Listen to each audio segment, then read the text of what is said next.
City news కి స్వాగతం.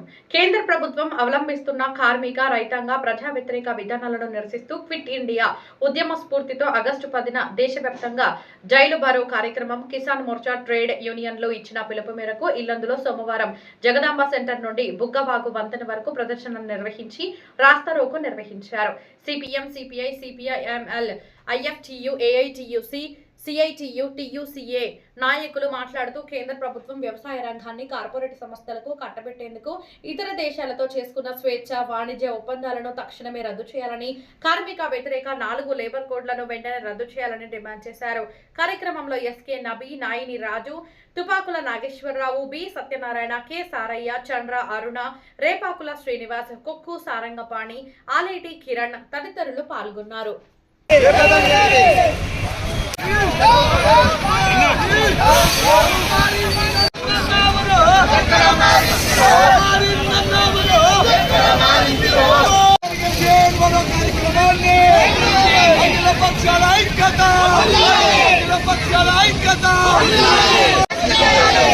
ప్రజా వ్యతిరేక విధానాలను, విదేశాంగ విధానాలను, చేసుకున్న వాణిజ్య ఒప్పందాన్ని, వ్యవసాయ రంగాన్ని దెబ్బతీసే వాణిజ్య ఒప్పందాన్ని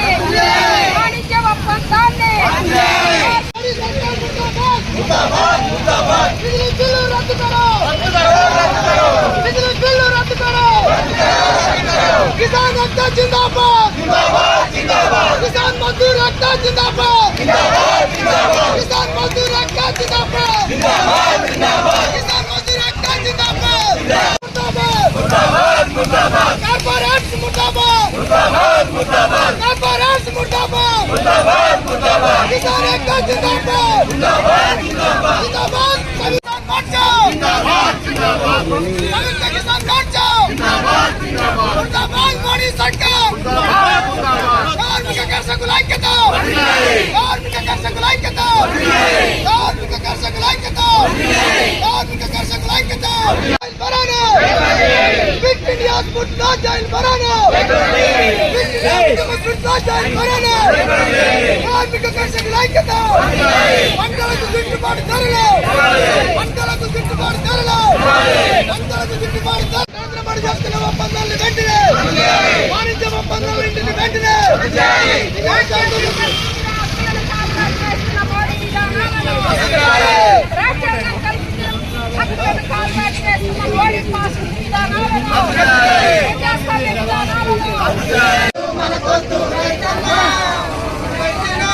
సాగు వ్యతిరేక చట్టాలు వద్దన్నా, మోడీ తెచ్చేటి చట్టాలు వద్దన్నా, మోడీ తెచ్చేటి చట్టాలు వద్దన్నా, చల్ గల్లీలోన లొల్లి పుట్టే రైతన్నా. జైల్ బరో కార్యక్రమం నడుస్తుంది. ఈ జైల్ బరో కార్యక్రమం నరేంద్ర మోడీ కార్మిక, కర్షక, వ్యవసాయ కూలీ, ప్రజా వ్యతిరేక విధానాలు అవలంబిస్తున్నటువంటి కారణంగా ఈ యొక్క ఫిట్ ఇండియా ఉద్యమ స్ఫూర్తితో దేశవ్యాప్త జైల్ బరో కార్యక్రమం జరుగుతుంది. ఈ జైల్ బరో కార్యక్రమంలో ఎస్కేఎం అంటే ఏఐకేఎస్, వ్యవసాయ కార్మిక సంఘాలు, ఇతర రైతు కూలీ సంఘాలు మరియు కేంద్ర కార్మిక సంఘాలు, మిగతా అన్ని ప్రజా సంఘాలు ఈ కార్యక్రమంలో భాగస్వామ్యం అవుతున్నటువంటి నేపథ్యం ఉంది. మన ప్రజలు మనమే జీవనోపాధి సాధించాలి, అందరికీ ఉద్యోగ అవకాశాలు దొరకాలి, అన్ని సంపదలు మనమే చేసుకోవాలని చెప్పేసి ఆనాడు మహానుభావులు అనేక మంది ఇలా త్యాగం చేశారు. కానీ ఇవాళ మోడీ గారు ఏం చేస్తా ఉన్నారు, ఇవాళ ఉన్నటువంటి ఇలా ప్రభుత్వ రంగ పరిశ్రమలు, ఆనాడు ఇందిరాగాంధీ గారు అనేకమైనటువంటి పబ్లిక్ సెక్టార్స్ అన్ని కూడా ప్రైవేటీకరణ చేసి ఉద్యోగ అవకాశాలు ఇచ్చినటువంటి విషయం ఒకసారి మనం గమనంలో చేయాలి. కానీ ఇవాళ మోడీ గారు ఏం చేస్తా ఉన్నాడు, ఎంఎండిసి అని చట్టాలు తీసుకొచ్చి, ఇవాళ జీతాల నియంత్రణ చట్టాలు తీసుకొచ్చి, ఇవాళ అనేకమైనటువంటి చట్టాలు తీసుకొచ్చి కార్మిక వర్గాన్ని అణగదోసి ఇవాళ ఉన్నటువంటి పరిశ్రమలన్నీ మూతపడే పద్ధతిలో ఇలా చేస్తా ఉన్నాడు. ఇలా మనకు తెలిసి ఇవాళ అనేకమైనటువంటి ఇవాళ పోస్ట్ ఆఫీసులు కానివ్వండి, అదే ఎల్ఐసీలు కానివ్వండి, కోల్ ఇండియా కానివ్వండి, రైల్వే కానివ్వండి, అనేకమైనటువంటి పబ్లిక్ సెక్టార్లో ఇలా కొన్ని కోట్ల మంది ప్రజలు, కార్మికులు ఇలా పనిచేసే వాటన్నిటి కూడా హోల్సేల్ గా అమ్మానికి, అనిల్ అంబానీకి, ఇతర కార్పొరేట్ సంస్థలకు పిలిపించి ఇవాళ వాళ్ళకి అప్పచెప్పే పరిస్థితి ఇలా మోడీ గారు తీసుకొస్తా ఉన్నాడు. కానీ ఇవాళ ఈరోజు దేశవ్యాప్తంగా మోడీ ప్రభుత్వం అనుసరిస్తున్నటువంటి కార్పొరేట్ మత్తత్వ విధానాలకు వ్యతిరేకంగా దేశవ్యాప్తంగా జైలు భరో కార్యక్రమానికి రైతు కార్మిక సంఘాల వ్యవసాయ కార్మిక సంఘాల సమాఖ్యలు ఐక్యంగా పిలుపునిచ్చాయి.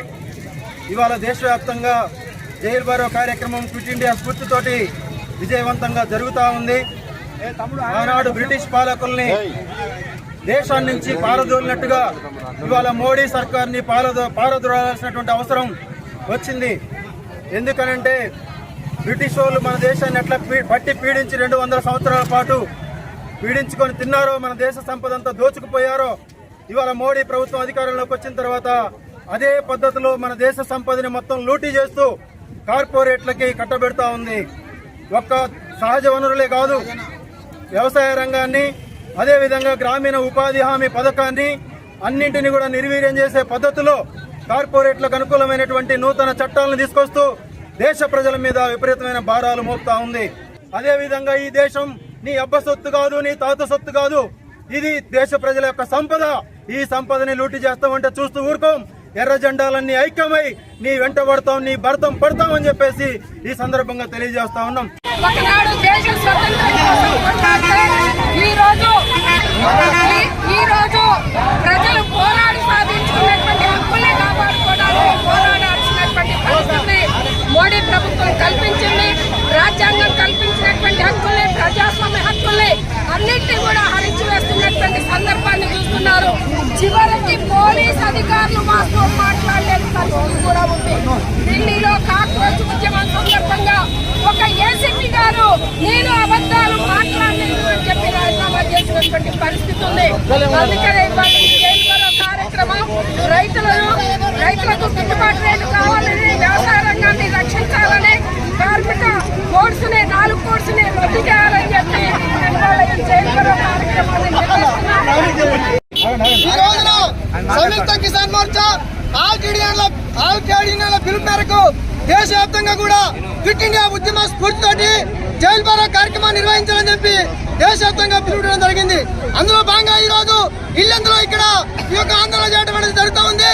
ఇప్పటికైనా కేంద్ర ప్రభుత్వం మోడీ సర్కారు ఏదైతే విదేశాలతో చేసుకున్న ఒప్పందాలు ఏవైతే ఉన్నాయో వాటిని వెంటనే రద్దు చేయాలని